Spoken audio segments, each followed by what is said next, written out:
आप देख रहे हैं इंडिया बाय यूपी। मैं हूं अजय कुमार। अगर हम उत्तर प्रदेश की राजनीति की बात करें तो गांधी परिवार के बगैर ये बात अधूरी रह जाती है।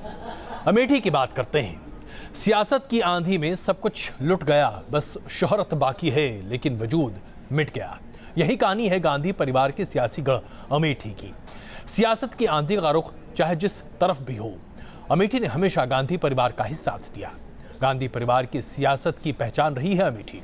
चाहे आप संजय गांधी की बात करें, राजीव गांधी की बात करें, सोनिया गांधी या फिर अब राहुल गांधी, गांधी परिवार हमेशा अमेठी से जीतता चला आया है।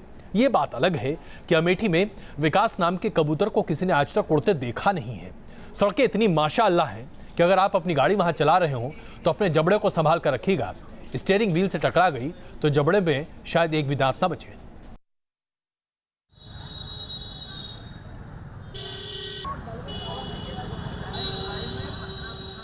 एक अजीब सा तिलिस्म है सियासी शोहरत में।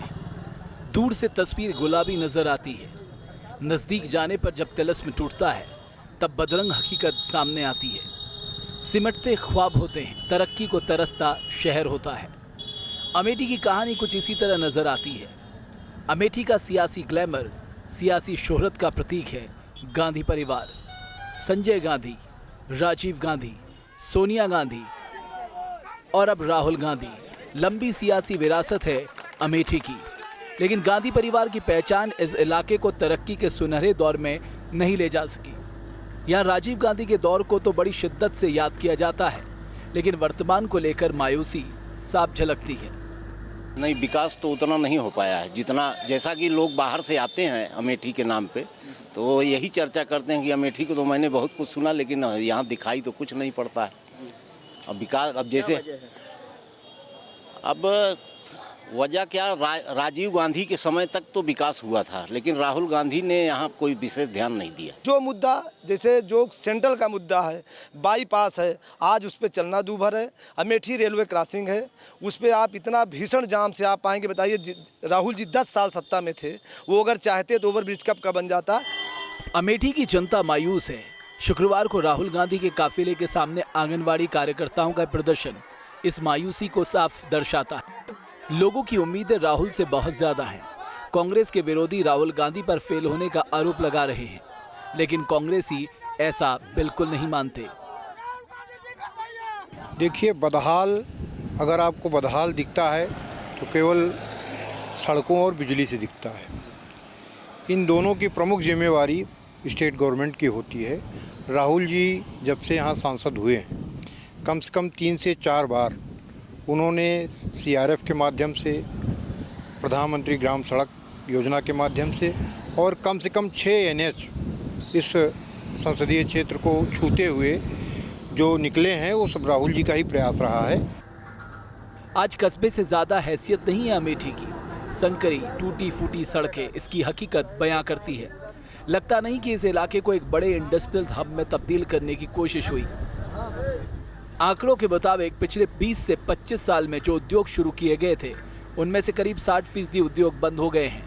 कई कंपनियां नीलाम हो चुकी हैं।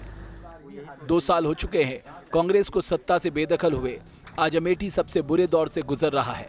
चिंता की बात यह है कि मुश्किल भरी इस घड़ी में कोई सहारा देने वाला भी नहीं है। विजय त्रिवेदी, न्यूज़ स्टेशन, अमेठी। वक्त ऐसा है, सब कुछ सिमट रहा है। कभी सारा जहां हमारा था, आज घरौदा भी दरक रहा है। एक समय था जब अमेठी में गांधी परिवार की तूती बोलती थी और अमेठी में गांधी परिवार को चुनौती दे पाना एक सपने से कम नहीं था। लेकिन पिछले चुनाव ने यह प्रदर्शित कर दिया कि अगर स्मृति ईरानी वहां पर ताल ठोक सकती हैं, तो अमेठी में गांधी परिवार को कोई भी चुनौती दे सकता है। सिर्फ एक बार अमेठी में ढहा है गांधी परिवार का किला। 77 में इमरजेंसी की आंधी में संजय गांधी को हार का मुंह देखना पड़ा था। उसके बाद हर बार अमेठी ने कांग्रेस के वारिसों को सिर आंखों पर बिठाया। अमेठी की पहचान ऐसी सीट की है जहां गांधी परिवार को टक्कर देना सपने देखने जैसा है। लेकिन 2 साल जब पहले मोदी लहर चली तो तस्वीर बदली नजर आई। कमल पर सवार स्मृति ईरानी ने राहुल गांधी को कड़ी टक्कर दी। राहुल गांधी को जीत तो हासिल हुई, लेकिन इस चुनाव से साफ हो गया कि गांधी परिवार का ग्लैमर ढलान पर है। 1977 के बाद पहली बार पिछले चुनाव में कांग्रेस के चेहरे पर चिंता की लकीरें गहरी हुई थी, जब भारतीय जनता पार्टी की स्मृति ईरानी ने राहुल गांधी को चुनौती देते हुए 3.5 लाख वोट हासिल किए थे। माना कि कांग्रेसी नेता ये मानते हैं कि राहुल गांधी सबसे बड़े नेता हैं, लेकिन चुनावों में जनता से बड़ा कोई नहीं। विरोधी अमेठी की तरक्की पर सवाल उठाते रहे हैं, लेकिन यहाँ अभी भी बहुत कुछ है, जिसकी वजह है गांधी परिवार का वजूद आज भी यहाँ मजबूत है। अमेठी में स्वयं सहायता समूह महिलाओं को आत्मनिर्भर बनाने का काम कर रहा है। इसे एक बड़े वोट बैंक के तौर पर देखा जा रहा है, क्योंकि करीब करीब 1 लाख महिलाएं इससे जुड़ी हुई हैं, जो छोटी छोटी रोजगार करके, छोटे छोटे बचत करके अपने को आत्मनिर्भर बना रही हैं। और वो सीधा सीधा सा फ़ायदा राहुल गांधी और कांग्रेस को मिलता है, क्योंकि ये Rajiv Gandhi vocational training centre बना हुआ है। इस इलाके में स्वयं सहायता समूह कितने सफल हैं, इसका अंदाज़ा इस बात से लगाया जा सकता है कि पिछले चुनाव में वरुण गांधी ने इसकी तारीफ की थी, लेकिन बाद में अपने बयान से उन्हें पलटना पड़ा। राजीव गांधी महिला विकास परियोजना के तहत करीब 1200 महिलाओं के स्वयं सहायता समूह इलाके की तस्वीर बदलने में अहम भूमिका निभा रहे हैं। इस परियोजना से 10,000 से ज़्यादा महिलाओं को फायदा पहुंचा है। इस वक्त हम हैं Rajiv Gandhi vocational training centre पर, जहां महिलाओं को ट्रेनिंग दी जाती है अलग अलग वोकेशंस की, अलग अलग काम की, ताकि वो अपने हुनर को निखार सकें और उससे अपने जो काम है उसको भी चला सके, घर को भी चला सके और आत्मनिर्भर बन सके। ऐसे ही एक ग्रुप जो है इस वक्त चिकन का जो काम है, लखनऊ का जो खास चिकनकारी का काम होता है, उसको सीख कर ये काम कर रहा है। ये लड़कियाँ जो है इस काम को देख रही हैं, चिकनकारी को, और अपना जो रोज़गार है उसको आगे बढ़ा रही हैं। आप ये कब से काम कर रही हैं? 3 साल। 3 साल से। तो कितना काम आपने सीखा है? सारा काम आ गया आपको? सारा काम आ गया। हम लोग ट्रेनिंग नहीं लिए, बस यहाँ आके सीखे थे। 15 दिन सीखे थे बस। 15 दिन में आ गया आपको? हाँ, हमको आ गया था। फिर धीरे धीरे सीखते थे और बनाते भी थे। कढ़ाई सीखा, उसके बाद में हमको पैसा मिलने लगा, उससे धीरे धीरे हम आगे बढ़ गए।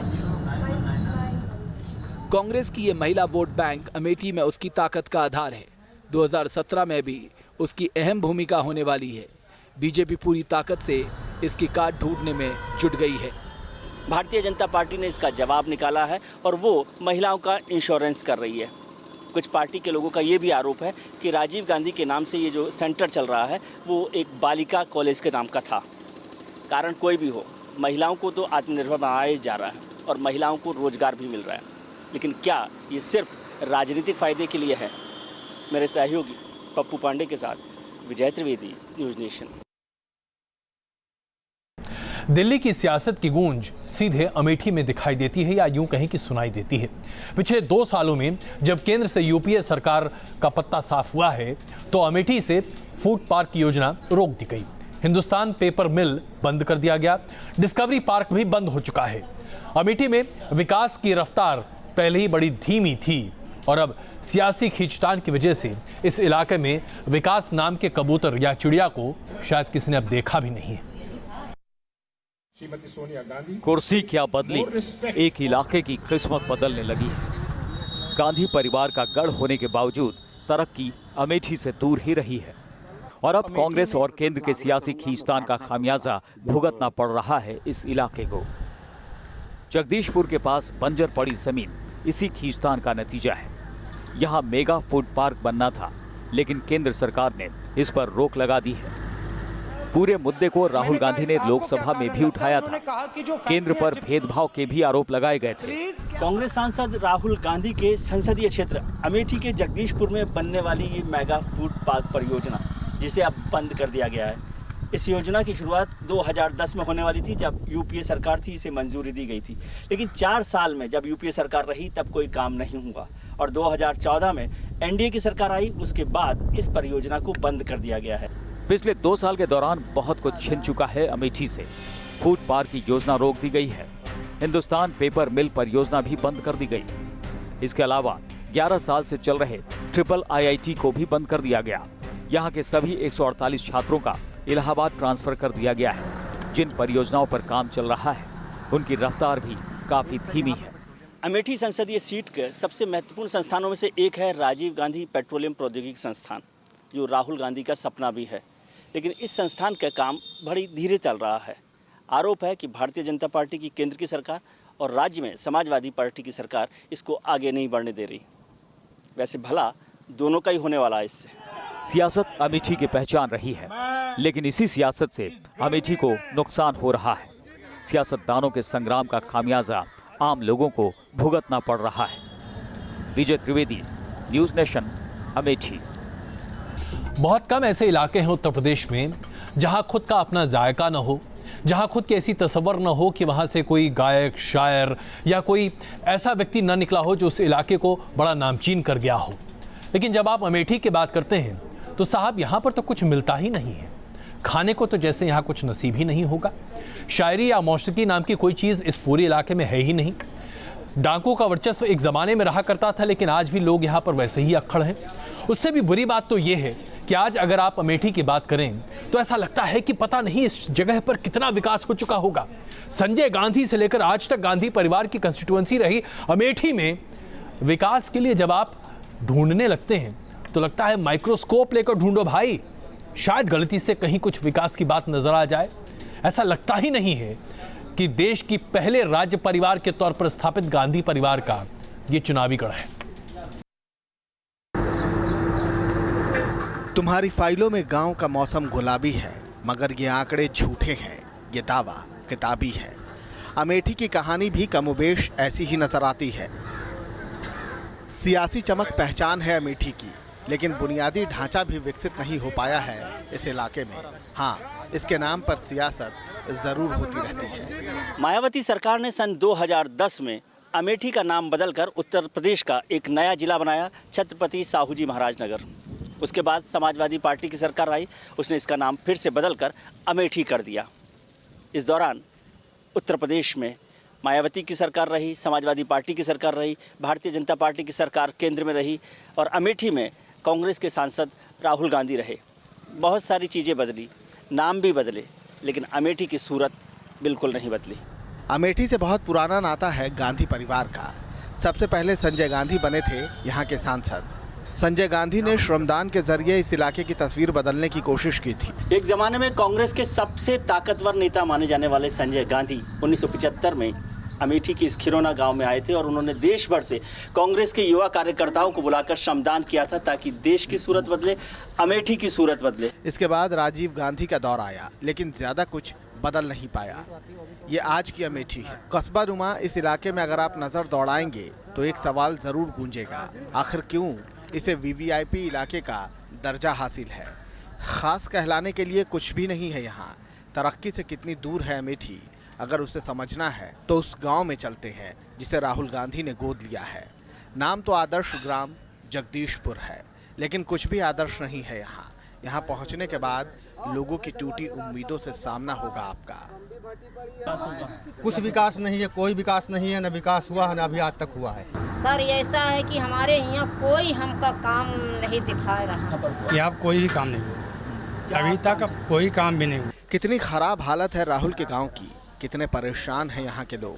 क्या उनकी पीड़ा राहुल गांधी तक कभी पहुँच पाएगी? इस चंदवा तालाब में पानी के भराव से कम 200 किसानों की खेती डूब गई है और निकास का कोई रास्ता नहीं है। नाला कोई बना हुआ नहीं है, जो नाला बना हुआ था वो बंद हो गया है, लेकिन कोई काम नहीं हो रहा, किसानों की खेती डूब गई है। शायद आप जानते हो ये सांसद राहुल गांधी का आदर्श ग्राम जगदीशपुर का हिस्सा है। राहुल गांधी यहाँ नहीं आए तो हो सकता है उन्हें नहीं जानकारी हो कि यह गांव डूब रहा है। पिछले चुनावों में इस गांव के लोगों ने राहुल भैया को जी भर के वोट दिया था। इस बार शायद वो सोच रहे हैं कि आगे क्या करना है। राहुल गांधी जी के लिए भी वक्त है कि वो सोचे कि आगे क्या करना है। जगदीशपुर में मेरे सहयोगी अमरीश पटेल और वीडियो जर्नलिस्ट कमल किशोर के साथ विजय त्रिवेदी, न्यूज़ नेशन। भले ही अमेठी में विकास ना हो, भले ही अमेठी में सड़कें ना हो, भले ही अमेठी में खाने को न मिले, भले ही अमेठी में ठहरने की जगह न मिले, आपको गेस्ट हाउस में रहना पड़े, लेकिन अमेठी उत्तर प्रदेश के राजनीतिक चेहरे को ज़रूर आपके सामने प्रदर्शित करता है। इसलिए इंडिया वाया यूपी में हमने आपको इसकी तमाम बारीकियां भी दिखाई। न्यूज़ नेशन में खबरें जारी हैं, लगातार देखते रहिए न्यूज़ नेशन।